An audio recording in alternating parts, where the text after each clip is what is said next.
Trauma. It's become quite the buzzword. We hear about it everywhere now, on social media, in relationships, in parenting discussions. And sometimes we use it so broadly that people start to tune it out altogether. But here's the thing. Trauma is still something deeply worth understanding because its effects show up in far subtler ways than people realize. Sometimes it shows up in your body. Sometimes it shows up in relationships through patterns you keep repeating but can't really explain why. In chronic anxiety, even when nothing seems to be obviously wrong. In hypervigilance, in hyperindependence, in never fully feeling safe enough. Trauma is not only a terrible thing that happened, it's often what the body learned to do in order to survive it. Welcome to Fuller Living, your space for empowerment, inspiration, and practical health nuggets. Here you'll find relatable guidance that fits your everyday life as you journey to a fuller and healthier you. I'm your host, Dr. Ashitey.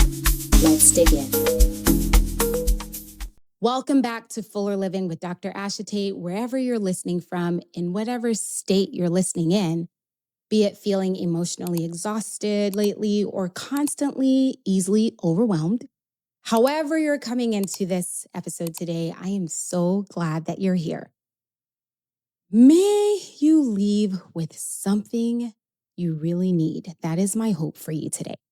Today, I want us to explore the possibility that some of what people think are personality traits, like coping styles or emotional weakness, may actually be survival responses.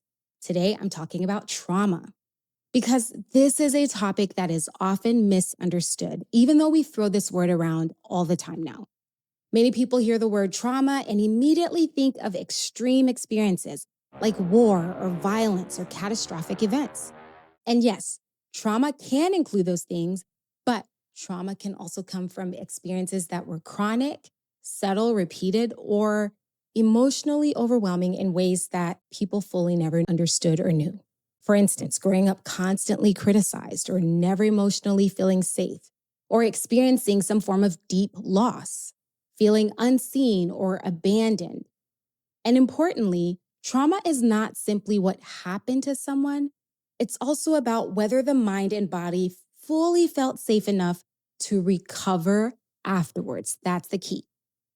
Our research is increasingly showing that trauma can affect more than our emotions. It can shape your nervous system, relationships, how you respond to stress, sleep, behavior patterns, even your overall physical health. And what makes this especially important is that many people carrying trauma still look highly functional on the outside, like nothing is wrong. They go to work, they take care of others, they achieve, they perform, they keep pushing forward, all while their body quietly remains in survival mode. So today, we're talking about what trauma actually is, what it can look like in everyday life, where it lives in your body, and why understanding it is not about labeling yourself as broken, but about understanding yourself more compassionately and clearly. I am going to do this by walking you through 3 important things to know about trauma. First, how trauma can affect your nervous system and the body. Second, what trauma can actually look like in your everyday life, because often it's far more subtle and normalized than people realize. And third, my favorite part, how healing begins. Because my goal with this episode is not to pathologize everyone or convince you that you have been traumatized. It's really to help people understand themselves better and hopefully replace some shame with clarity and compassion. Before I do that, however, I need to acknowledge this, that trauma is deeply complex. It's a very complex topic. There's no way that 20-minute episode is going to cover everything. My goal today is simply to help us better understand it, to make some of these conversations feel less abstract, if you will, and perhaps help someone recognize patterns in themselves and again, give yourself more compassion with the clarity that you gain. So let's get into it. The first thing I want us to understand about trauma is this. Trauma changes the nervous system. This is one of the most important shifts happening in how we understand trauma today. For a long time, we viewed it mostly as something emotional or psychological. But our research today increasingly shows that it can be deeply physical. Your nervous system and your bodies are all responding to overwhelming experiences, sometimes long after the event has even ended. The body continues to respond as though that danger is still present. In fact, I'm going to share a personal example. Years ago, I worked with a hospital system that put my body through an immense amount of stress. I had no support at my job. I felt like I was always on, always felt like I was at risk of running behind. I would wake up at 4 a.m. in the morning to work, would have my husband drive me to work so I could work the extra 30 minutes in the car. I'd be at work several days from 8 a.m. to 8 p.m. Monday through Friday and go home, rinse, and repeat. Over time, I started to experience chest pain. My heart would race whenever I felt I didn't have enough time, or if anything that was added to my list that threatened any form of peace that I could have. And my loved ones bore the brunt of this. I became easily irritable, easily triggered. I was rarely at ease. And that feeling followed me even after I left that job to a more wholesome position. My body remembered that trauma and behaved as though I was still in danger. This showed up in my sleep on work days, even when there was nothing to really stress about. I'd still experience that race in heart rate, even when something small was added to my list. And I've now come to accept that that experience at my job was trauma. And my response is an example of that fight or flight, freeze, and hypervigilance that you see with trauma. Here's what it can look like in everyday life. Fight. You try to control everything. You get irritable, anger, defensive. Flight.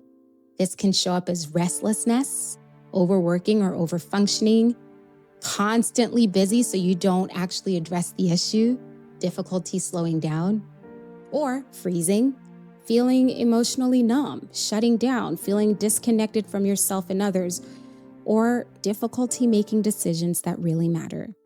And hypervigilance, constantly scanning around for what could go wrong, always bracing yourself for the negative, always preparing for the worst, and never fully relaxing. These are all adaptations your body makes, and they can affect so many different parts of your life, like your sleep, your relationships, your concentration, stress tolerance, even physical tension in your body.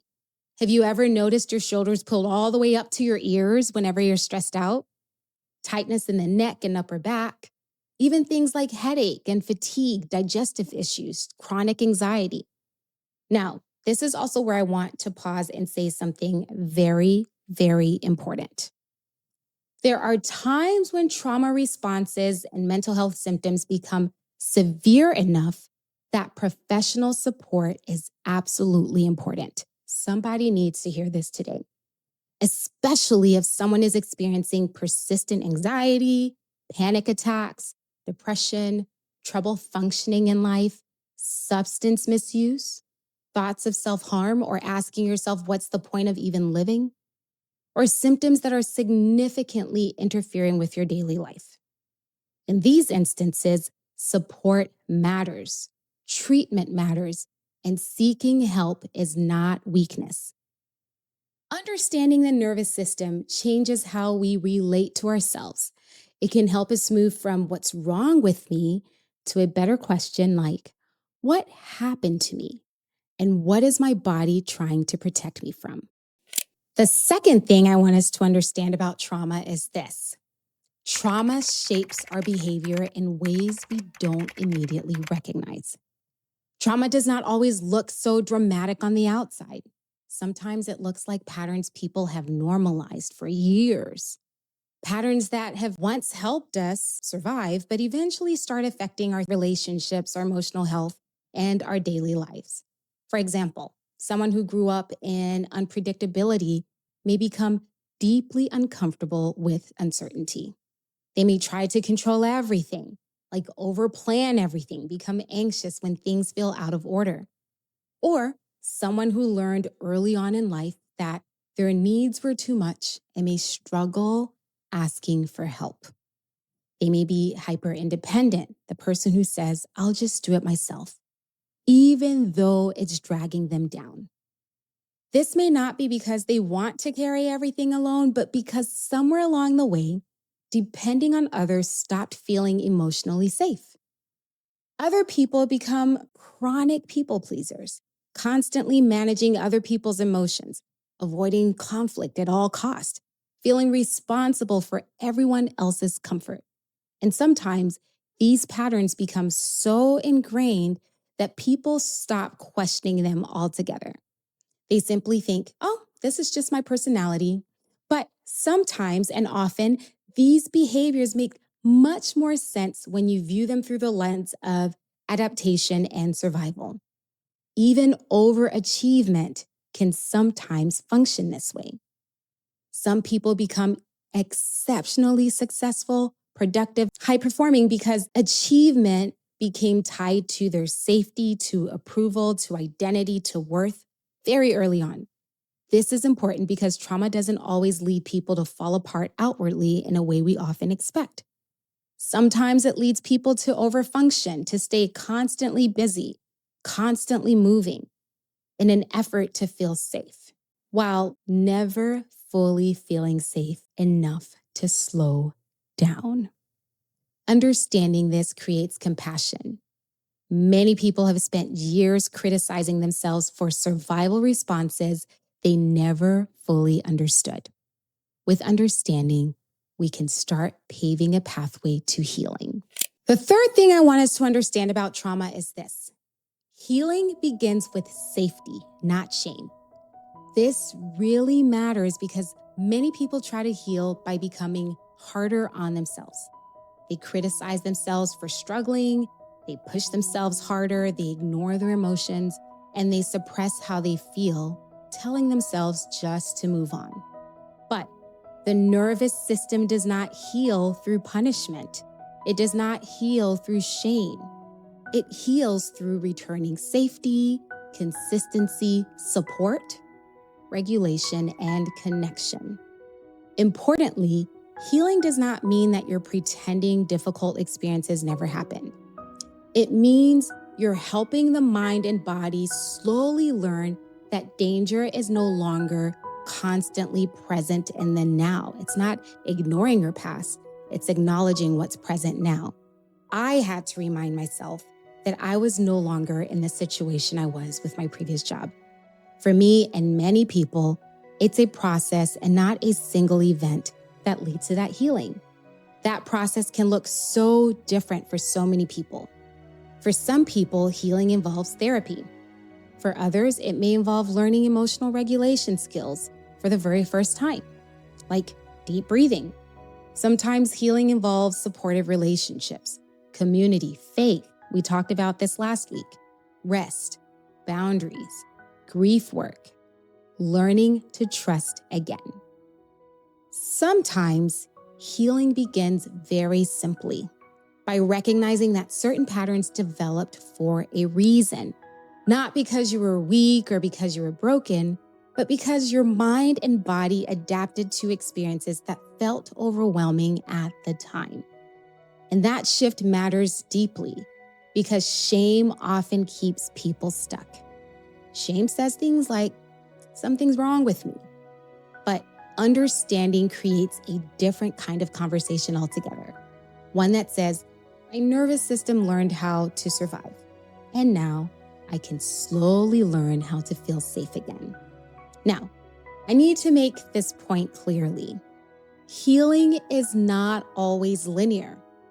You may make progress and still struggle sometimes. I know I still do. You can become very self-aware and still have difficult days. That doesn't mean that your healing is failing. We're very complex as humans.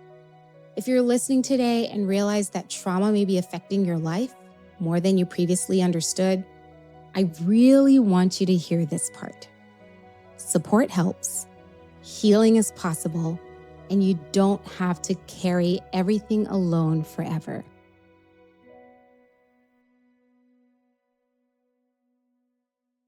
Now, to our practical portion of the episode. I believe that one of the most important questions we can ask ourselves is this: what have I normalized that may actually be survival? Maybe you're constantly staying busy.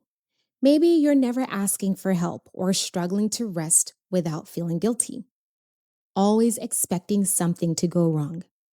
Whatever it is, awareness is the first step, because you can't start addressing your trauma if you don't address the patterns, or if you don't even know the patterns to recognize. With that said, here's our SMART goal for the week. Remember, a SMART goal is one that is specific, it is measurable, achievable, relevant, and time-bound. This week, I want you to pay attention to one moment when your body feels either emotionally activated or emotionally safe. Notice when it happens and what happens in your body. Do you get chest pain or tightness?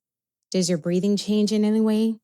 Do you feel an urge to withdraw, maybe over-explain or control a situation?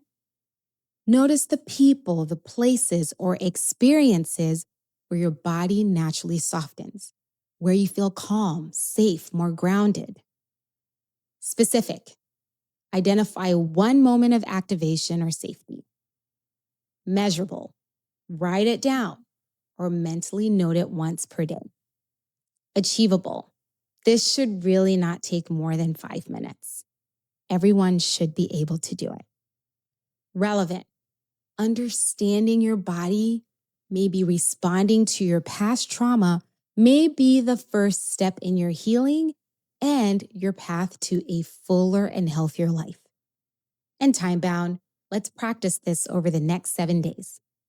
Sometimes healing begins with something very simple. Finally noticing your mind and body have been trying to communicate with you all along. Trauma is a very complex topic. Today, we only scratched the surface. But if there's one thing I hope this episode leaves people with, it's this: trauma is not always obvious. Sometimes it lives quietly in your nervous system, in patterns, in relationships, in the way people have learned to survive. Understanding this is not about labeling ourselves as damaged. Very important to note that. It's about learning to see ourselves more clearly and perhaps more compassionately. Today, we talked about 3 important things. First, that trauma can affect the nervous system and the body. Second, trauma often shapes behavior and relationships in ways that we normalize for years. And third, healing often begins not with shame, but with safety, support, awareness, and compassion. I think that matters because many people have spent years asking, what's wrong with me? When sometimes the better question may be, what happened to me and what did my mind and body learn from it? Again, this is not about avoiding responsibility or remaining stuck in your pain forever. It's about understanding, which can be the first step towards your healing. I hope someone found this helpful today. And I'd love to hear from you. What's something in this episode that resonated with you or made you think differently about trauma? If this conversation helped you, please share it with someone. Don't keep it to yourself. And if you're enjoying this podcast, don't forget to follow, subscribe, leave your review, and share, because it means so much to help us grow. Please return next week again for another life-changing episode. Until next time, let's get to fuller living. Well, fam, that wraps up another episode of Fuller Living, where we talk about health in a bite-sized, relatable, practical, and fun way. Remember, it's not about being perfect. It's about making progress one small step at a time while remaining consistent. If you found this episode helpful, please subscribe, share it with a friend who might need a little bit of inspiration, and leave me your 5-star review. And if you're in Dallas and looking for a new PCP, look me up at southwestfamilymed.com. I can't wait to meet you. Until next time, let's get to fuller living.